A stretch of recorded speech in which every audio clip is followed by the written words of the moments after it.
Assalamualaikum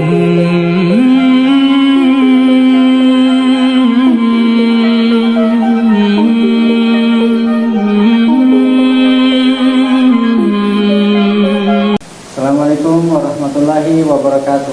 Apa kabar sobat milenial semua yang ada di rumah? Alhamdulillah, saya Reza yang akan menemani sobat milenial semua di acara Robusta Ngobrol Bareng Ustaz.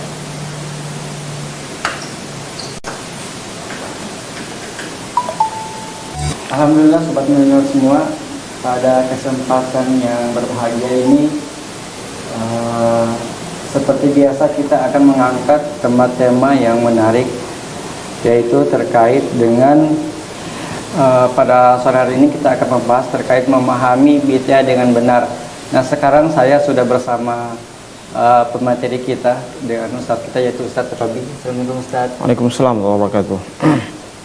Nah Ustaz, mungkin langsung saja bisa ini kan kita berbicara tentang bid'ah ya. Jadi bid'ah sekarang ini, umat sekarang ini agak bingung, masih ada perdebatan tentang bid'ah itu sendiri. Mungkin bisa dijelaskan Ustaz terkait harfiah, apa nama harfiahnya dari bid'ah itu sendiri Ustaz? Baik. Bismillahirrahmanirrahim. Alhamdulillah wassalatu wassalamu ala Rasulillah wa ala alihi wa sahbihi wa man sara ala nahjihi ila yaumil qiyamah. Para pemirsa dimanapun Anda berada, alhamdulillah kita bersyukur kepada Allah Subhanahu wa ta'ala. Di sore hari ini kita masih dipertemukan oleh Allah Subhanahu wa ta'ala untuk acara Robusta, dan kesempatan kali ini saya diberikan tugas dan berikan amanah untuk membahas tentang masalah bid'ah. Judul ini agak berat bagi saya, tetapi saya berusaha untuk menjelaskannya. Bid'ah itu dari 3 huruf, ba, dal, ain, ya. Bid'ah itu dari 3 huruf itu. Bada'a artinya sesuatu hal yang baru, tidak ada yang melakukan sebelumnya. Itu namanya bid'ah, ya. Jadi Allah itu memiliki sifat badi', ya. Di juz 1 Allah berfirman, badi'us samawati wal ard, ya. Allah yang maha badi', yang maksudnya yang maha menciptakan, yang tidak ada sebelumnya yang menciptakan, ya. Maksudnya begitu, yang memulai, yang tidak ada contohnya sebelumnya. Itu namanya badi'. Badi'us samawati wal ard, ya. Allah maha menciptakan, ya, yang tidak ada sebelumnya yang menciptakan langit dan bumi.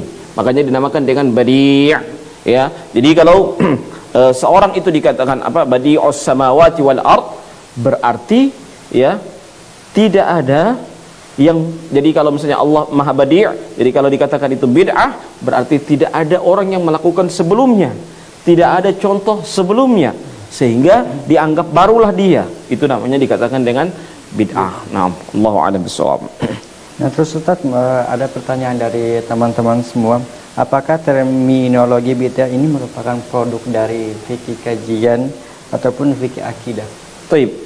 Kalau dia bid'ah, jelas dia produk akidah. Kenapa dinamakan dengan produk akidah? Karena dia berkaitan dengan syahadat yang kedua. Asyhadu anna Muhammadan Rasulullah, ya. Saya bersaksi bahwasanya tidak ada bahwasanya Muhammad itu adalah utusan Allah. Jadi kalau orang melakukan bid'ah, secara otomatis dia tidak mengakui hal itu, ya. Dia tidak mengakui bahwa Nabi itu utusan Allah. Karena apa? Dia buat ajaran baru, ya. Dia melakukan hal yang baru. Dia melakukan hal yang yang tidak ada dicontohkan oleh Nabi. Ya, itu kan dinamakan dengan bid'ah tersebut, ya. Jadi kalau dikatakan ini produk apa? Ini bukan produk fikih, tapi ini produk akidah. Jadi makanya hati-hati, perlu kehati-hatian dalam mengatakan itu bid'ah. Perlu kehati-hatian dalam memvonis bahwa itu bid'ah. Karena ini berkaitan dengan syahadat orang. Misalnya kalau saya katakan antum ahlul bid'ah, secara tidak langsung saya mengatakan bahwa syahadat antum yang kedua itu batal. secara tidak langsung. Iya kan? Secara tidak langsung Anda itu saya katakan penentang Rasul. Secara tidak langsung. Secara tidak langsung Anda itu mengingkari Nabi. Secara tidak langsung. Ya.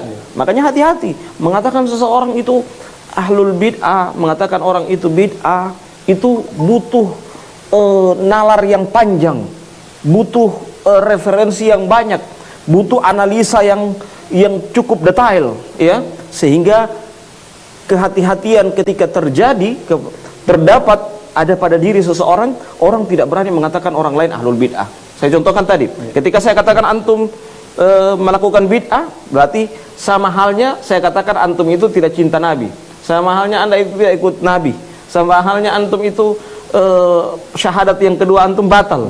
Sama halnya, semua sama halnya, ya. Jadi itulah, jadi kalau ditanya ini produk fikih atau produk akidah, jelas jawabannya adalah produk akidah. Jadi produk akidah. Jadi semua orang mengakui bahwasanya bid'ah itu sesat. Tidak ada di muka bumi ini yang tidak mengakui bid'ah itu tidak sesat. Tetapi yang bid'ahnya yang mana? Nah, ini yang butuh kedetailan, butuh diskusi, butuh perincian, butuh pembahasan detail. Bukan hanya sembarangan kita membahas, ya. Jangan baru belajar kemudian kita mengatakan ini bid'ah. Detail mana? Ya. Jadi memang butuh ketelitian, butuh penalaran, butuh kedetailan dalam membahas, sehingga kita benar-benar berhati-hati dalam bersikap, berhati-hati dalam menghukumi, berhati-hati dalam memvonis orang lain, sehingga kita karena ini berkaitan dengan kehormatan seorang muslim. Kalau kita katakan orang itu misalnya bid'ah, melakukan bid'ah, berarti secara tidak langsung kita katakan Anda itu tidak cinta Nabi, Anda itu bukan pengikut Nabi. Karena apa? Karena dia sudah menentang Nabi Muhammad SAW, sudah buat ajaran baru, iya kan? Demikian. Secara tidak langsung dia demikian. Makanya kita harus berhati-hati mengatakan kepada orang lain itu melakukan bid'ah. Wallahu a'lam bishawab. Terus Ustaz, bagaimana dengan bid'ah dolalah Ustaz yang diklaim dalam hadis Nabi? Apakah itu masuk dalam neraka itu? Iya jelas itu namanya bid'ah dolalah. Tidak ada bid'ah dolalah kemudian masuk surga. Tidak ada. Namanya bid'ah sesat berarti neraka. Itu yang saya bilang tadi. Tetapi yang mananya yang bid'ah dolalah? Ini yang butuh kedetailan. Ini yang butuh kedetailan. Hati-hati. Ya, ini kehormatan seorang muslim, akhi. Jangan sembarangan kita mengatakan orang itu melakukan bid'ah dolalah. Emangnya surga ini, neraka ini cuman kita cuman enak sekali mengatakan orang lain maksud neraka, kita masuk surga, begitu. Kita pemilik kunci surga, begitu. Tidak mungkin. Ya, kita harus hati-hati. Ya, maka itu butuh kedetailan. Ya, jadi bid'ah dolalah disebut masuk neraka, jelas masuk neraka. Tapi yang mananya bid'ah dolalah itu, nah itulah butuh kedetailan. Ya, tidak sembarang orang yang mengatakan itu bid'ah dolalah. Ya, tidak sembarang orang. Jangan kita baru belajar, baru belajar saja sudah bicara bid'ah dolalah. Dari mana ente? Baca Al-Qur'an saja dong foto-foto bohong, ya, terbata-bata. Ya, kemudian langsung datang kamar ente, oh ini bid'ah. Ya, dari mana modelnya seperti itu? Bacaan Quran saja tidak beres. Baru kemudian ente mengatakan itu bid'ah. La ilaha illallah. Ini musibah. Ya, seperti ini musibah. Jadi harus memang butuh kedetailan. Ya. Jadi kalau bid'ah dolalah semua orang sepakat. Tidak ada namanya sesat berarti neraka. Tidak ada sesat masuk surga. Ya. Tetapi yang mananya bid'ah dolalah, nah itulah butuh ketelitian. Butuh kedetailan. Jangan cuma karena berbeda majelis, ya, berbeda ustadz kita katakan oh ini bid'ah dolalah, ya, berbeda cara pandang, bukan beda usul, ya, cuman beda sudut pandang dikatakan ini bid'ah dan masuk neraka. Ini bahaya karena ruang lingkupnya, cara belajarnya yang kurang bagus, ya, sehingga dia langsung memvonis seseorang. Makanya agar hati-hati sekali, ya. Kata Nabi Muhammad SAW, man qala li akhihi ya kafir faqad ba'a bihi ma ahaduhuma in kana kama qala wa illa har alaih. Barang siapa yang mengatakan kepada saudaranya wahai kafir, maka dia akan kembali salah satu dari keduanya. In kana kama qala, kalau benar tidak apa-apa, wa illa har alaih, kalau tidak benar tuduhan tersebut, maka akan kembali kepada dirinya. Maka hati-hati kalau kita menuduh orang lain, misalnya saya menuduh antum melakukan bid'ah, kalau tidak benar maka kembali kepada saya. Hati-hati karena ini lisan ini akan dimintakan pertanggungjawaban di hadapan Allah, ya. Apa yang kita sampaikan, apa yang kita ucapkan, semuanya akan dimintakan pertanggungjawaban di hadapan Allah Subhanahu wa taala. Jadi jangan sekali-sekali kita sembarang memvonis kepada orang lain seperti itu. Wallahu a'lam bishawab.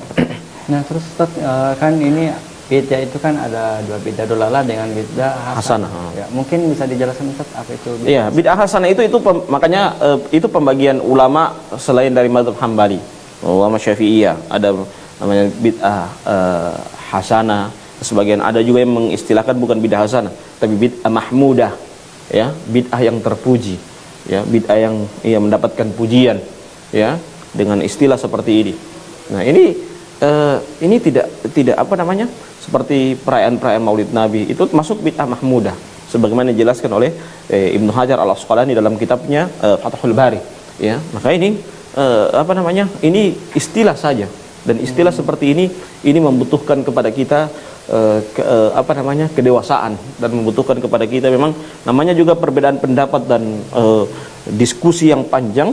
Ya, itulah kita sebagai pelajar, kita memang mampu menalar, dan pilihan seseorang itu menunjukkan bagaimana nalarnya. Kalau dia pilih A, berarti sampai situ dia ada belajar akan. Kalau dia pilih B dan nalarnya semakin tinggi, berarti memang dia ada belajar juga. Ya, jadi pilihan seseorang menunjukkan bagaimana nalarnya. Ya, dia pilih A, nalarnya berarti sampai di situ. Dia pilih B, nalarnya juga seperti sama dengan si B. Dia pilih C, berarti nalarnya juga seperti si C. Jadi seperti itulah pilihan orang dalam berpendapat, dan itu biasa di kalangan para ulama, itu biasa dalam perdebatan, diskusi seperti ini biasa. Tetapi kita sebagai pelajar itu membutuhkan kedewasaan dalam bersikap. Wallahu a'lam bishawab. Sebelum kita lanjut lagi obrolan karakter ini, mungkin kita tahan dulu, karena kita akan kembali lagi. Teman-teman semua, mungkin kita tahan dulu untuk obrolan kita, karena kita akan saksikan dulu iklan berikut ini. Baik Sobat Milenial semua, kembali lagi di acara Robusta Ngobrol bareng Ustadz. Mungkin kita lanjutkan lagi obrolan kita yang sempat terputus tadi. Nah Ustadz, sedikit pertanyaan bahwa mungkin bisa diberikan penjelasan bagaimana sih kita sebagai orang awam, ya, bagaimana kita bisa membedakan bahwa itu amalan yang bid'ah ataupun sunnah. Iya, yang pertama kita melihat dulu ada ulama atau tidak yang mendukung. Itu yang paling inti. Bukan ada dalil atau tidak, tapi ada ulama yang mendukung atau tidak. Ya, karena kadangkala di zaman sekarang orang mengatakan tidak ada dalilnya, padahal ada dalilnya. Iya. Ada ulama yang mendukungnya. Cuman karena tidak sesuai dengan ulama yang dia sukai, dikatakan itu bid'ah. Ya, jadi harus dilihat dulu, diteliti dulu semua referensi yang ada, dikumpulkan. Ulama sepakat ini tidak, perbedaannya di mana? Dikumpulkan semuanya, baru kemudian diputuskan. Oh, ini berarti bukan bid'ah. Jadi seperti itu. Dilihat ada ulama yang membolehkan tidak. Kalau ada ulama, berarti itu bukan bid'ah. Itu yang pertama. Yang kedua, hal itu dilihat sisi perdebatan para ulama. Yang dilihat dari dua itu, perdebatannya di mana? Itu yang dilihat. Yang paling inti itu di situ. Perdebatan para ulama itulah yang membuat kita lebih menerawang dan lebih menjalankan nalar kita. Ya, bukan dilihat mana. Kadang ada orang kan simpel, tidak mau susah, mana dalilnya? Ya. Itu simpel namanya, orang tidak mau belajar itu model begitu. Harusnya dia teliti sendiri. Ya, dia tidak perlu ditanya-tanya. Ustaz ada dalilnya itu tidak. Itu namanya tidak mau belajar. Cari belajar sendiri, setelah itu baru dianalisa. Oh, yang membolehkan berarti cuma sampai sini, yang ini dalilnya di sini, dasarnya di sini, yang ini dasarnya di sini. Ini dasarnya di sini. Oh, ini membolehkan alasannya ini tidak membolehkan alasannya ini. Sehingga dia dilihat dari beberapa sudut pandang. Ulama itu membahas itu dengan berbagai macam sudut pandang. Ya, misalnya 4 mazhab. 4 mazhab itu dilihat dari beberapa sudut pandang. Saya contohkan misalnya hukum memotong kuku dalam Zulhijjah. Ya. Ada 3 hukum. Ya. Maksudnya hukum larangannya, ya, larangan memotong kuku. Ada yang haram, ada yang makruh, ada yang boleh. Ya. Yang haram cakupannya di mana? Yang makruh cakupannya di mana? Yang boleh cakupannya di mana? Kita harus lihat. Kalau boleh berarti dia yang Nabi di hadis itu, yang Nabi lawan bicara Nabi adalah siapa? Jamaah haji. Jadi yang tidak boleh potong kuku itu jamaah haji yang sementara melaksanakan haji dan umroh. Jadi begitu. Kalau yang mengharamkan cuma lihat dari teks hadisnya, tekstual, ya. Seperti itu.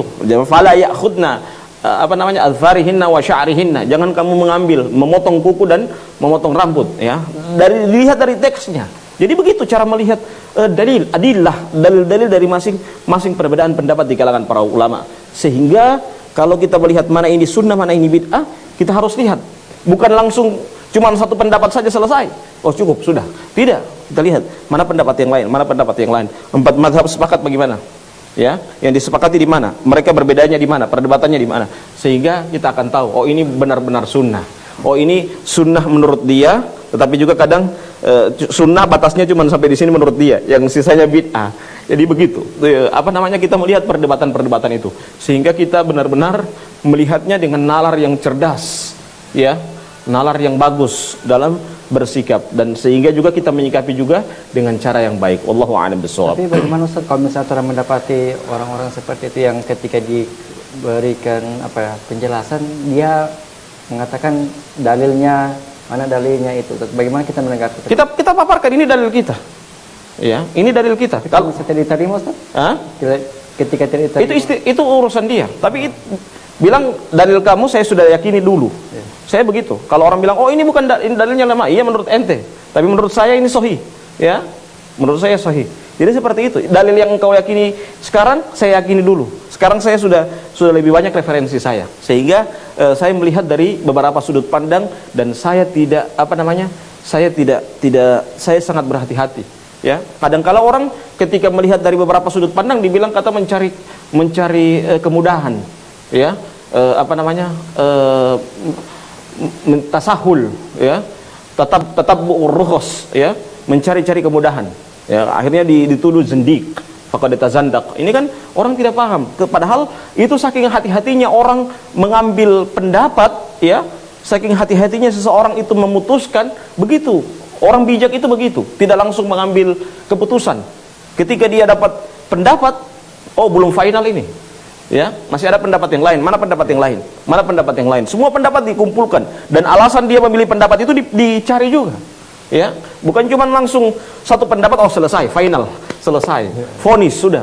Ini orang yang agak kurang baik dalam belajarnya. Jadi harusnya memang dilihat dari beberapa macam sisi, sehingga dia berhati-hati dalam bersikap. Allahu a'lam bishawab. Kalau berbeda pendapat kan Ustaz, apakah bisa kita katakan itu orang bid'ah atau bagaimana Ustaz? Berbeda pendapat itu biasa. Tetapi kalau mengatakan orang bid'ah, ini yang butuh penalaran. Bisa saja kalau kita orang mengatakan bid'ah kepada kita, dia kurang belajar.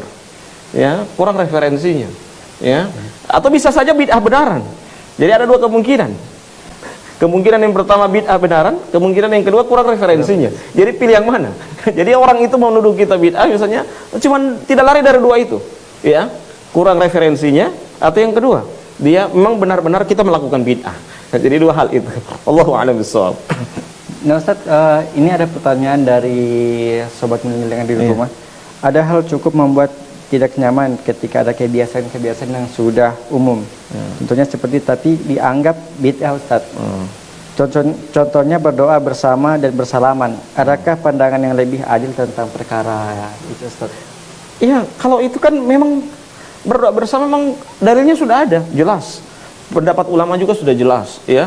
Begitu juga salaman, sudah jelas. Ya, cuman memang di sebagian tempat memang hal itu dilarang, ya. Sebagian tempat, ya. Saya tidak katakan semua, sebagian tempat. Tapi jangan mengeneralkan yang di sebagian tempat itu, ya. Komunitas tertentu terkecil dianggap itu komunitas terbesar. Nah, ini kurang adil dalam menyampaikan, sehingga dalam hal ini perlu kita untuk pembahasan detail, membutuhkan kepada kita untuk juga pembahasan lebih rinci, ya. Dan seperti ini macam itu tadi, jabatan tangan, kemudian berdoa. Ini hal yang diperbolehkan, dan ini bukan termasuk hal yang terlarang. Bagaimana mungkin orang yang berdoa kemudian dianggap salah? Bagaimana mungkin caranya seperti itu? Ya, Jadi bukan dalam artian ini kita bukan meminta apa, kita berdoa, kita tidak tahu dari mulut siapa doa itu dikabulkan oleh Allah Subhanahu wa taala. Dari lisan mana, dari hati mana Allah akan mengabulkan doa kita. Kita tidak tahu, ya. Maka kalau berjamaah kita doa dengan banyak-banyak orang, ya, kita akan mendapatkan bisa saja di antara orang-orang yang hadir pada saat itu hatinya sangat diterima oleh Allah, ya. Dan bisa saja dengan sebab itu, dengan dia datang itu, bisa saja itu menjadi sebab Allah Subhanahu wa taala akan mengkabulkan doa-doa kita. Kan kita tidak tahu, emang kita berdoa itu doa kita diterima oleh Allah, tidak mungkin, ya. Pasti ada yang diterima, ada yang tidak. Nah, dan yang diterima itu yang kita berharap. Siapa tahu di antara 20 orang, 30 orang yang datang ada 1-2 orang yang orang yang mustajab doa, orang-orang yang diijabahi doanya oleh Allah Subhanahu wa taala. Bisa jadi demikian. Ya, maka itulah yang kita butuh. Kalau dia itu bid'ah, kita mau dapat dari mana lagi Allah akan mengabulkan doa kita. Allahu a'lam bishawab.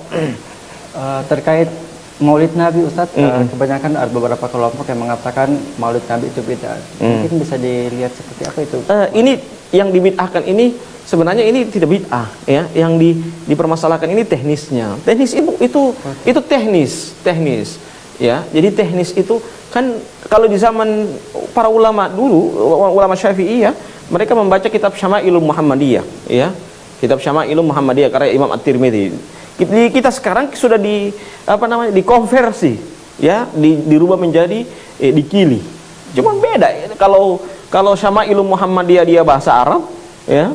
Kalau ini bahasa Gorontalo, ya. Jadi seperti itu, cuman dikonversi saja, ya, dikonversi dari sisi-sisi pembahasannya. Maka tidak mengapa kita merayakan Maulid Nabi seperti itu, dan hal itu hal yang terpuji karena itu salah satu ekspresi dari cinta kepada Nabi Muhammad SAW. Jadi itu yang saya bilang tadi, ada yang mengkhususkan cinta kepada Nabi hanya khusus mengamalkan sunnah. Ada juga cinta kepada Nabi umum, ya, termasuk Maulid Nabi. Ya, itu yang kita harus butuh perincian secara detail. Wallahu a'lam bishawab.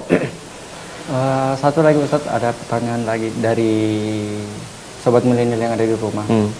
Ini apa kira-kira yang menyebabkan seseorang itu dari sikapnya yang kaku dan hal sebagainya itu bisa mengatakan bisa gampangnya itu mengatakan bid'ah, Ustaz? Apa ya kira-kira yang menyebabkan orang seperti itu yang? Iya, yang pertama itu karena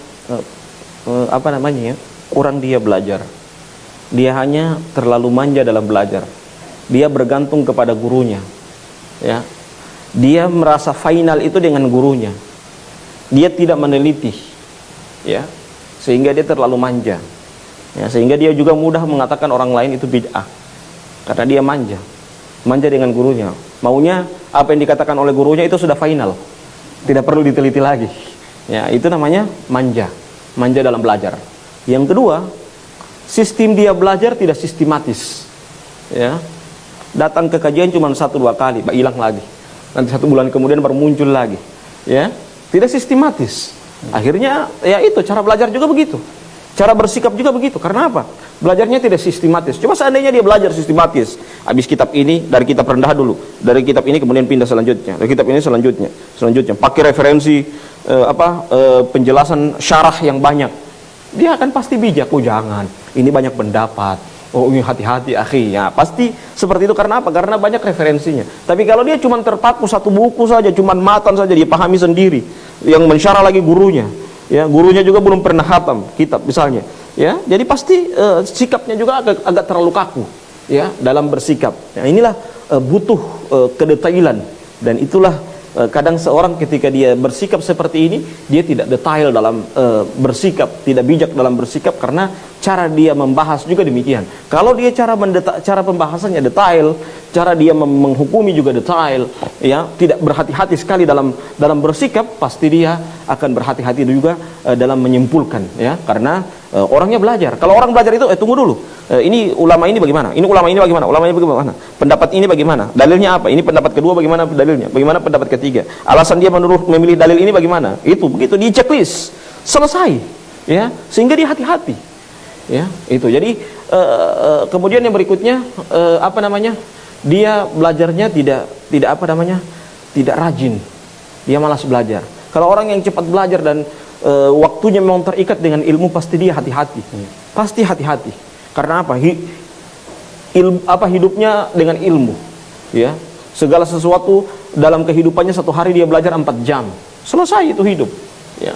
Sisanya dia mencari, sisanya dia untuk memberikan nafkah, sisanya yang lainnya untuk kehidupan dunianya, dan sisanya dia belajar. Kalau sudah belajar seperti itu, sudah aman itu hidup, dan dia pasti tidak akan kaku dalam menyikapi bid'ah tersebut. Wallahu a'lam bishawab. Ini kan saya mahasiswa, Iya. mahasiswa di Universitas Negeri Gorontalo. Nah, kebanyakan dari teman-teman saya itu hanya terfokus dari hanya satu guru saja, satu ustaz. Iya, itu yang saya bilang tadi. Jadi Dia bagaimana- menganggap gurunya itu final. Bagaimana cara kita itu untuk Iya, itu yang namanya. Itu yang saya bilang tadi. Dia menganggap gurunya itu final. Dia malas belajar, malas meneliti. Ya, malas meneliti, malas belajar. Nalarnya mati. Ya, karena malas meneliti. Kalau seandainya dia menganggap itu apa yang disampaikan oleh guru, tunggu dulu, saya juga mau teliti dulu apa yang disampaikan oleh guru ini. Ya, sudah. Berarti dia menganggap gurunya belum final. Tapi kalau dia katakan dia sudah anggap gurunya final, sudah akan jadi seperti itu. Ya, jadi hati-hati. Makanya menghukumi orang itu hati-hati. Ya, ini bukan kayak apa ini ya. Saya bilang tadi, mengatakan ahlul bid'ah orang lain, berarti ente mengatakan bahwasanya dia benci Nabi. Ente mengatakan bahwa syahadat yang keduanya batal. Ya, segala sesuatu akan divonis kepada orang tersebut. Maka hati-hati kalau kita mengatakan kepada orang seperti itu kalau ada teman yang seperti itu, ya kita ajak diskusi. Kalau tidak bisa diskusi, ya sudah, diam saja. Ya, saya di beberapa tempat begitu. Saya lebih banyak diam, memilih diam. Dan diam bukan berarti takut. Diam bukan berarti tidak berani menjawab. Tapi saya lihat saya tidak mau ilmu itu dihinakan oleh orang-orang bodoh. Ya, saya tidak mau ilmu itu dihinakan begitu saja. Tapi saya mau ilmu yang keluar itu bermanfaat untuk orang lain. Wallahu a'lam bishawab. Baik Ustaz, mungkin kita tahan dulu obrolannya. Teman-teman semua, mungkin kita pending iklan dulu sebentar. Baik pemirsa, jangan kemana-mana, harus tetap bersama Robusta, karena kita akan menyaksikan lagi obrolan selanjutnya. Tetap bersama kami di acara Robusta setelah iklan yang berikut ini. Nah, terima kasih Sobat Milenial semua masih setia di Warkop Robusta kita pada sore hari ini. Semakin menarik, semakin mengasah otak kita untuk tetap terus belajar. Mungkin kita lanjutkannya untuk obrolan kita pada sore hari ini. Nah Ustadz, dalam tataran bid'ah itu kan Ustadz, kadang ada sesuatu yang memang bisa saling membid'ahkan. Kadang kalau misalnya sifat Allah itu kadang bisa saling membid'ahkan Ustadz. Nah juga itu bagaimana Ustadz untuk terkait hal itu? Iya, ini masalah kalau ini masalah furu'ul aqidah. Iya. Ya, cabang-cabang dari akidah. Ini ijtihadiyah. Ya, kalau saya meyakini itu ijtihadiyah. Karena perbedaannya tipis sekali. Ya. Tapi juga ada hal yang memang butuh pembahasan detail dan butuh memang butuh diskusi yang panjang dan butuh juga penalaran yang panjang. Ya, dan ini masalah hal yang butuh kita untuk diskusi karena ini mengenai sifat Allah. Jangan sampai kita menyamakan Allah itu dengan makhluk. Ya, maka itu butuh kedetailan, butuh perincian, dan butuh juga pembahasan sehingga kita benar-benar menyikapi sesuatu itu juga dengan kedewasaan, apalagi kalau dia berkaitan dengan dengan Allah, berkaitan dengan yang menciptakan kita. Tentunya kita harus menjaga. Kepada manusia saja kita bisa harus menjaga, apalagi kepada Allah yang senantiasa yang menciptakan kita. Jelas kita harus menjaga sifat-sifat Allah Subhanahu wa taala dan nama-nama Allah Subhanahu wa taala yang Maha Agung. Wallahu a'lam bishawab. Kembali lagi ke persoalan hukum Islam Ustaz, apakah selain Al-Qur'an dan Sunnah, apakah ada sumber lain terkait hukum-hukum ini? Ya, ini sumber utama Al-Qur'an dan Sunnah. Ya, sisanya ada namanya ijtihad, ada namanya juga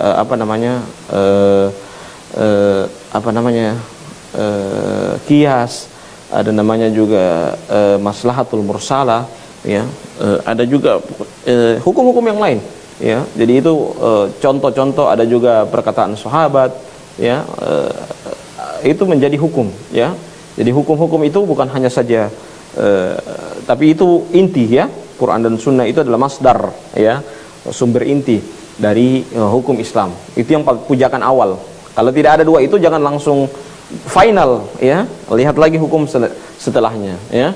Hukum setelahnya. Itu yang membutuhkan kepada kita kedetailan, ya. Kedetailan. Jangan langsung cuman dua itu kemudian kita vonis ini bahwa ini bid'ah, ya. Ada hukum-hukum selain dari itu. Jadi seperti tadi ada maslahatul mursalah, ada juga qiyas, ya. Jadi qiyas seperti larangan misalnya minum berdiri, ya.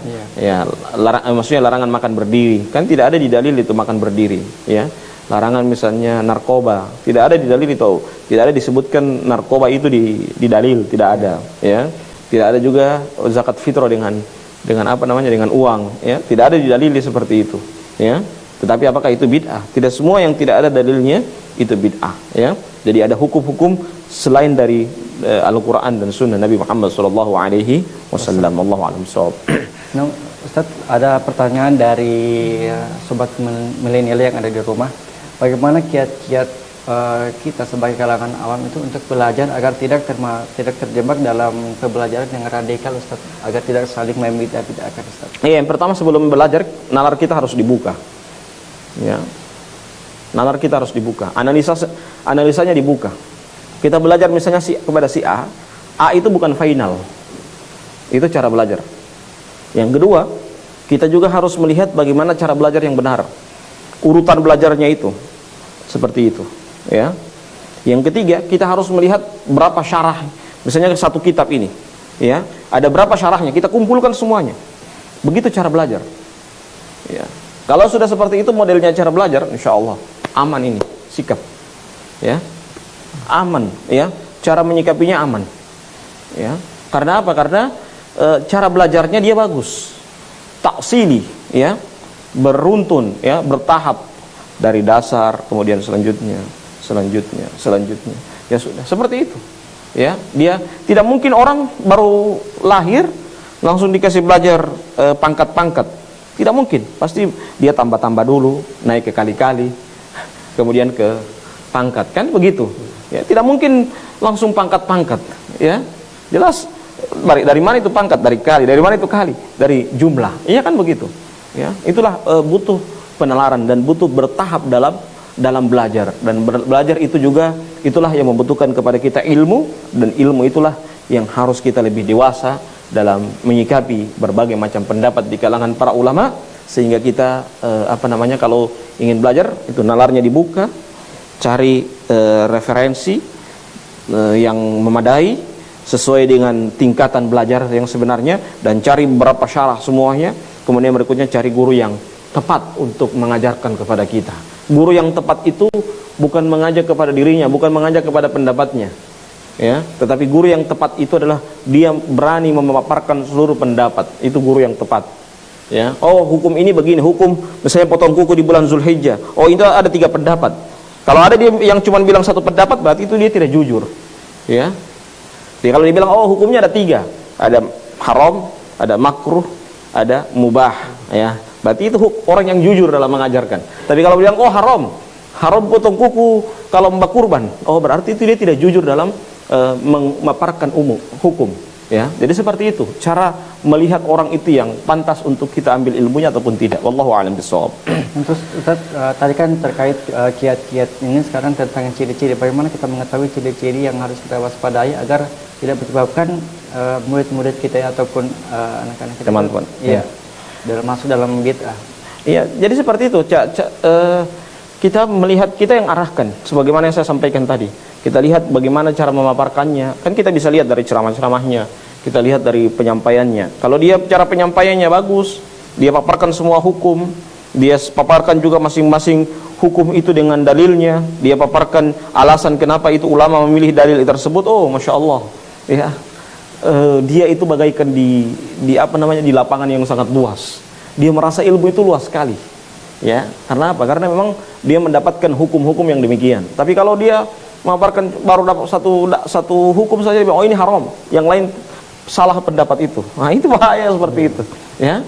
Yang lain ini bid'ah, yang sisanya bukan bid'ah, pendapatnya lemah, ya. Jadi kalau yang ikut pendapat dia sahih, kalau ikut selain dari dia dianggap lemah. Ini berarti orang yang tidak jujur dalam memaparkan. Maka itulah dibutuhkan kepada kita kejujuran dalam memaparkan, dan kita butuh juga guru yang jujur dalam memaparkan, dan itulah yang kita harus benar-benar kita sampaikan kepada orang lain supaya orang lain bisa sadar, ya, orang lain juga bisa memahami. Beginilah cara belajar yang sebenarnya. Beginilah. Jadi kalau antum dapatkan ada orang-orang yang mengatakan oh ini bid'ah, ya, ini tidak sesuai dengan, periksa cara belajarnya. Pasti ada yang cara belajarnya yang kurang bagus, ya. Bacaan Qur'annya juga tidak beres misalnya. Itu dia berpengaruh, itu apakah ke ustadznya atau ke cara belajarnya saja? Dua hal, dari ustadznya juga, bisa saja dari ustadznya, jadi bisa saja dari orang yang menginstalnya, kayak komputer ini, ya. Bisa saja orang yang menginstalnya, dan bisa saja juga komputernya, ya. Komputernya RAM-nya di bawah, kemudian kita paksa agak tinggi Windows-nya, ya jelas tidak akan mampu, ya. Jadi dua hal, dari outputnya, kemudian dari inputnya juga, dua hal. Ya, dari luar dan dari dalam. Itu yang kita harus lihat, dari internal dan eksternalnya. Jadi kita harus lihat dari dua sisi. Dari gurunya, bisa saja dari gurunya, ya, bisa saja juga dari orangnya. Nah, jadi kayak komputer, RAM-nya di bawah dipaksa, akhirnya dihang, ya, karena dipaksa. Jadi seperti itu. Jadi itulah dibutuhkan kepada kita ketelitian. Jadi dua hal itu, ya, sehingga dan itu harus memadai. Jadi bisa saja sama muridnya kadang-kala salah paham. Gurunya sudah bagus, cuman muridnya kadang salah paham, ya. Ada juga dua-dua, ya, gurunya sudah tidak jujur, muridnya juga RAM-nya agak di bawah. Akhirnya juga kesimpulannya juga agak minus, ya, karena cara menangkapnya agak di bawah, ya. Jadi seperti itulah. Jadi dua hal yang memang dibutuhkan kepada kita dalam bersikap, sehingga kita bersikap juga dengan cara yang adil. Karena kita belajar ini semakin bijak. Kalau ada orang belajar semakin dia tidak bijak, berarti dia salah dalam belajar, ya. Salah dia dalam menyikapi, ya. Salah dia dalam menimba ilmu.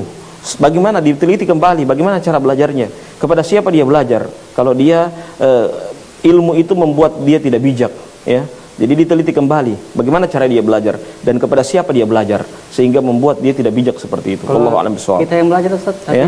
kita tidak mengambil tentang yang tidak baiknya, tapi yang baik-baiknya saja. Tapi akan terpengaruh. Iya, lambat laun akan terpengaruh. Jadi dari awal kita harus memilih, ya. Dari awal kita harus memilih. Kenapa Nabi itu memerintahkan kita untuk memilih tetangga yang baik? Emangnya kita tidak tahu memilih mana yang baik dan buruk? Tapi Nabi memerintahkan kita untuk memilih tetangga yang baik. Kenapa demikian? Karena apa? Karena Nabi memerintahkan kita untuk berhati-hati dalam pergaulan, ya. Bisa saja kita jawab, oh wahai Nabi, saya sudah bisa membedakan mana yang baik dan mana yang buruk. Tapi Nabi kan tidak melihat begitu. Tapi Nabi bilang apa? Pilih tetangga yang baik, ya. Karena bisa saja anak-anak kita bisa bermain kepada tetangga yang awalnya tidak tahu mencaci, tidak tahu memaki, bermain sama tetangga juga mengkopi dari tetangga itu, mencaci dan memaki, ya. Itu yang bahaya, ya. Kita di rumah misalnya kita sudah steril, jaga baik-baik, jangan sampai anak kita mencaci memaki kepada orang lain, tapi karena bermain kepada tetangga akhirnya menyebabkan demikian. Makanya jangan kita merasa sombong bahwa oh, saya kan bisa menjaga, saya bisa memilih mana yang baik dan mana yang buruk. Belum tentu. Ya, bisa saja kita terpengaruhi, karena itu yang saya bilang tadi. Yang kedua, RAM kita agak di bawah, sehingga bisa dipengaruhi oleh dia itu tadi. Wallahu a'lam bishawab. Baik Ustaz, ini sudah berada di penghujung acara, Ustaz. Iya. Mungkin Ustaz ada pesan dan motivasi untuk teman-teman kita yang ada di rumah, Ustaz. Iya. Yang paling inti saya pesankan untuk kita belajar, ya, lebih giat lagi, ya, supaya kita tahu mana yang bid'ah, mana yang bukan bid'ah, ya. Itu yang pertama. Yang kedua, ilmu itu membuat kita bijak. Kalau ilmu tidak membuat kita bijak, berarti dua hal yang perlu kita teliti. Yang pertama, bagaimana cara kita belajar, dan yang kedua, kepada siapa kita belajar. Dua hal itu yang membuat kita bijak tersebut. Jadi kita harus lihat baik-baik, apakah cara kita belajar sudah baik, apakah ilmu yang kita pelajari selama ini bisa merubah diri kita atau tidak. Kalau bisa merubah, berarti cara belajar kita sudah baik, ya. Kalau sudah bisa berubah tetapi juga kita tetap buruk, berarti yang kedua, kepada siapa kita belajar. Wallahu a'lam bishawab. Kita tutup dengan bacakan doa kafaratul majelis. Subhanakallahumma bihamdika asyhadu an la ilaha illa anta astaghfiruka wa atubu ilaik. Assalamualaikum warahmatullahi wabarakatuh. Waalaikumsalam warahmatullahi wabarakatuh. Baik sobat milenial, usai sudah perjumpaan.